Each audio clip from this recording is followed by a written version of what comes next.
50 কোটি কেজি মাংস। ইন্না আ'তাইনাকাল কাউসার ফাসাল্লি লিরাব্বিকা ওয়ানহার ইন্না শানিআকা হুয়াল আবতার। তারপরেও 49,000 কোটি টাকার গরু এবং আসসালামু আলাইকুম ওয়া রাহমাতুল্লাহি ওয়া বারাকাতুহু। পদ্মার পাড় চারঘাট রাজশাহী থেকে আমি নূর নায়েক। উল্লেখিত ছবি দুইটা কোন এক রংধনু প্রেমী অভিশপ্ত পোস্ট করে কি বোঝাতে চেয়েছেন নিশ্চয়ই আপনারা বুঝেছেন।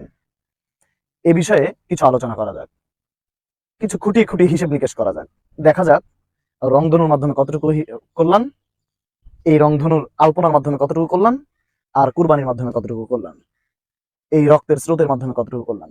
চলুন হিসেব করা যাক। স্বাভাবিকভাবে এই বছরের প্রথম আলোর খবরের দিকে যদি তাকান বা দৈনিক বণিক বার্তার খবরের দিকে যদি তাকান, এই খবরের কাগজগুলো উল্লেখ করেছে এই বছরে প্রায় কুরবানির সংখ্যা ছিল 1,04,00,000 মতো। তন্মধ্যে প্রায় 49 লক্ষটি গরু এবং মহিষ এবং প্রায় 55 লক্ষটি ছাগল এবং ভেড়া। আমরা যদি একটু হিসেব করে দেখতে চাই, যদি আমরা একসাথে হিসেব করি তাহলে স্বাভাবিকভাবে 49 লক্ষটি গরুর যদি 100 কেজি করে মাংস হয় তাহলে প্রায় 49 কোটি কেজি মাংস। পাশাপাশি যদি 55 লক্ষ ছাগলের প্রায় 15 কেজি বা 20 কেজি করে মাংস হয় তাহলে প্রায় 11 কোটি কেজি মাংস। এখন প্রায় 60 কোটি কেজি মাংস একদিনে জবাই করা হয় এবং নিজেদের ভিতরে, আত্মীয় স্বজনদের ভিতরে এবং হতদরিদ্রদের ভিতরে ভাগ করা হয়। মুহাম্মদ সাল্লাল্লাহু আলাইহি ওয়াসাল্লামের পদ্ধতি অনুযায়ী গত 1400 বছর যাবত একই রীতিনীতি অনুযায়ী, একই পদ্ধতি অনুযায়ী যেটা চলমান হয়ে আসছে সেটা হচ্ছে 1/3, অর্থাৎ 1/3 সম্পূর্ণ মাংসের 3 ভাগের 1 ভাগ দরিদ্রদের মধ্যে যাবে। তাহলে প্রায় 60 কোটি কেজি মাংসের মধ্যে প্রায় 20 কোটি কেজি মাংস একেবারে হতদরিদ্র বা যারা কুরবানি দেয় নাই এমন সাধারণ মানুষের মধ্যে দান করে দেওয়া হয়েছে শুধুমাত্র একদিনের ব্যবধানে। আমরা যদি বাংলাদেশের হতদরিদ্রের দিকে তাকাই বা বাংলাদেশের প্রায় 20 কোটি জনগণের ভিতরে যদি আমরা হিসেব করি দারিদ্র সীমার দিকে, প্রায় 3,17,00,000 মতো দারিদ্র সীমার নিচে, এবং হতদারিদ্রদের হিসেব নিকেশ যদি করতে চাই প্রায় 1 কোটি। যদি 20 কোটি কেজি মাংস এই 3 কোটি মানুষের ভিতরে ভাগ করে দেওয়া হয়, মিনিমাম 5 থেকে 7 কেজি করে মাংস পাই প্রত্যেকে, বা প্রত্যেক ফ্যামিলিতে যদি 5 জন করে থাকে 5 থেকে 7 কেজি করে মাংস পাচ্ছে। দ্যাট মিনস শুধুমাত্র একদিনে সাধারণ মানুষের মাধ্যমে, সাধারণ মানুষের কাছে একদিনের ভিতরে 5 থেকে 7 কেজি মাংস। বর্তমান বাজার মূল্য হিসেব করলে প্রায় 4 থেকে 5,000 বা 6,000 টাকা একটাই দিনে। একই সাথে সারা দেশে প্রায় 20 কোটি কেজি মাংস শুধু দান করে দেওয়া হয়েছে, যার বাজার মূল্য হিসেব করলে প্রায় 15 থেকে 17,000 কোটি টাকা। এখন স্বাভাবিকভাবেই তাদের দিকে যদি খেয়াল করা যায়, তাদের এই রংধনু প্রেমী বা তাদের এই আলপনা প্রেমী, এই বস্তুবাদী লোকজনের প্রতি যদি খেয়াল করা যায়, তাদের কোন এমন উৎসব আছে যারা এক দিনের ভিতরে এত টাকা, এত সম্পত্তি সাধারণ মানুষের ভিতরে বিলি করে দেয়? আমি আপনাদেরকে একটা কথা মনে করে দিতে চাই। ডক্টর খন্দকার আব্দুল্লাহ জাহাঙ্গীর রাহিমাহুল্লাহ স্যার একটা কথা বলতেন, তিনি বলতেন যে ভোগ বিলাস, খাও খাও খাও, এটাই তাদের চিন্তা চেতনা। তারা শুধু মানুষকে শিখাইতে পারে খাও খাও খাও, ভোগ ভোগ ভোগ, ত্যাগের নাম দিয়ে শুধু ভোগ আর ভোগ। এই তো গেল হতদরিদ্রদের বিষয়। এবার চলুন কৃষক এবং খামারিদের দিকে তাকানো যাক। যদি 49 লক্ষ গরুর দাম মাত্র 1 লক্ষ টাকা করে হয়, ভাই এই দামে গরু পাওয়া যায় না। তারপরেও 49,000 কোটি টাকার গরু এবং মহিষ বিক্রি হয়েছে।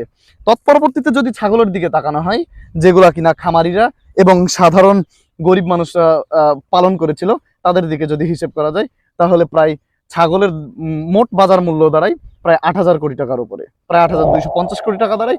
যদি কিনা আমরা একটা ছাগলের মূল্য মাত্র 15,000 টাকা করে ধরি, বিশ্বাস করেন ভাই 15,000 টাকায় এত ভালো ভালো ছাগল পাওয়া যায় না, যা কিনা কুরবানির সময়তে মানুষ তার মনের খায়েশ মিটিয়ে সবচেয়ে পছন্দের এবং দামি জিনিসটা কুরবানি করে। এতগুলা টাকা উচ্চবিত্তদের হাত থেকে নিম্নবিত্তদের হাতে যাচ্ছে। এর চেয়ে সামাজিক এবং অর্থনৈতিক ভারসাম্য রক্ষার জন্য কি এমন দিবস থাকতে পারে? এটাই ইসলামের সৌন্দর্য। এবার একটু নজর দেওয়া যাক পুঁজিপতি টাকাওয়ালা চামড়া ব্যবসায়িকদের প্রতি। যেই শিল্পের কদর বাংলাদেশে নাই বললেই চলে। বাংলাদেশে এই বছরের হিসেব অনুযায়ী চামড়ার দাম নির্ধারণ করা হয়েছে 55 থেকে 60 টাকা প্রতি বর্গফিট গরুর চামড়া, এবং ছাগলের চামড়ার প্রতি বর্গফুটের দাম নির্ধারণ করা হয়েছে 20 থেকে 25 টাকা। যদি আমরা সর্বনিম্ন হিসেবটাও করি, ওইদিকে প্রায় 50 টাকা, এইদিকে 20 টাকা। তাহলে আমাদের হিসেবটা খুবই স্বচ্ছ হয়ে যাবে, কতটুকু ক্ষতি আর কতটুকু উপকার এই কুরবানিতে। এই বছরে প্রায় 49 লক্ষ পিস গরু মহিষের কুরবানি হয়েছে, যাদের চামড়া প্রত্যেক পিস গরু এবং মহিষ থেকে যদি 50 বর্গ ফুট করে হয়, যা সাধারণত একটা গরু থেকে হয়ে থাকে, সেই হিসেবেও এই বছরে প্রায় 24.5 কোটি বর্গ ফুট চামড়া উৎপাদন হয়েছে একদিনের কুরবানি থেকে, যার বাজার মূল্য প্রায় 50 টাকা করে হইলেও 12.5 কোটি টাকা। বুঝতে পারছেন অ্যামাউন্টটা কত বড়? এই কল্যাণ শুধুমাত্র একদিনের। যদি আমরা লবণ এবং শ্রমিক খরচ সবকিছু বাদও দিয়ে দিই, প্রায় 1000 কোটি টাকার উপরে ব্যবসা শুধুমাত্র এই চামড়া শিল্প থেকে। যদিও এই চামড়া শিল্পের কদর বাংলাদেশে নাই বললেই চলে। এবং আমরা প্রায় 55 লক্ষ ছাগল ভেড়ার যদি হিসেব করি, প্রত্যেকটা ছাগল থেকে প্রায় 4 থেকে 13 বর্গ ফুট পর্যন্ত চামড়া পাওয়া যায়। যদি আমরা এটাকে 5 বর্গ ফুটের হিসেব করি, তারপরেও প্রায় এই বছরের কুরবানির পশু থেকে ছাগলের চামড়া উৎপাদন হয় প্রায় 5 বর্গ ফুট করে হিসেব ধরলেও 2.25 কোটি বর্গ ফুট, যার বাজার মূল্য 20 টাকা করে যদি হিসেব করা হয় প্রায় 55 কোটি টাকা। এই যে এত কল্যাণ শুধুমাত্র আল্লাহ সুবহানাহু ওয়া তাআলার নির্দেশের কারণেই, এই কুরবানির কারণেই। আমরা এই বিষয়ে আর বেশি আলাপ আলোচনা না করে আল্লাহ সুবহানাহু ওয়া তাআলার বর্ণিত এক সূরা তিলাওয়াত করতে চাচ্ছি, সূরা কাউসার। ইন্না আ'তাইনাকাল কাউসার ফাসাল্লি লিরাব্বিকা ওয়ানহার ইন্না শানিআকা হুয়াল আবতার। আল্লাহ সুবহানাহু ওয়া তাআলা বলছেন, আমি তোমাদেরকে প্রাচুর্য দান করেছি, অতএব তোমরা সালাত আদায় করো এবং নহর করো তথা কুরবানি করো। যারা তোমাদেরকে লেজ কাটা বলে, তারাই প্রকৃতপক্ষে লেজ কাটা। যারা আমাদেরকে কুরবানি বিষয়ে কটূক্তি করে থাকে এবং তাদের পুঁজিপতি এবং বস্তুবাদী চেতনাকে প্রচার ও প্রসারের চেষ্টা করে, আমরা তাদেরকে লেজ কাটা মনে করি। তাদের উল্লেখিত যে সকল কাজকর্মগুলো আছে, এগুলা থেকে কি বা কল্যাণ 14 কিলোমিটার রাস্তায় আলপনা দিয়ে। ইনশাআল্লাহ পরবর্তী কোনো ভিডিওতে 14 কিলোমিটার রাস্তার কল্যাণ এবং কত বড় ভয়ঙ্কর একটা কাজ হয়েছে সে সকল ভয়ঙ্কর দিকগুলো তুলে ধরার চেষ্টা করব ইনশাআল্লাহ আজিজ। আজকের মতো এখানে শেষ করছি।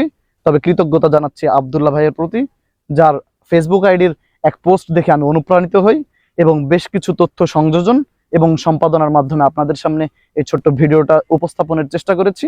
কোনো ধরনের ভুল ত্রুটি থাকলে ক্ষমা সুন্দর দৃষ্টিতে দেখবেন এবং সংশোধনের চেষ্টা করবেন। আসসালামু আলাইকুম ওয়া রাহমাতুল্লাহি ওয়া বারাকাতুহু।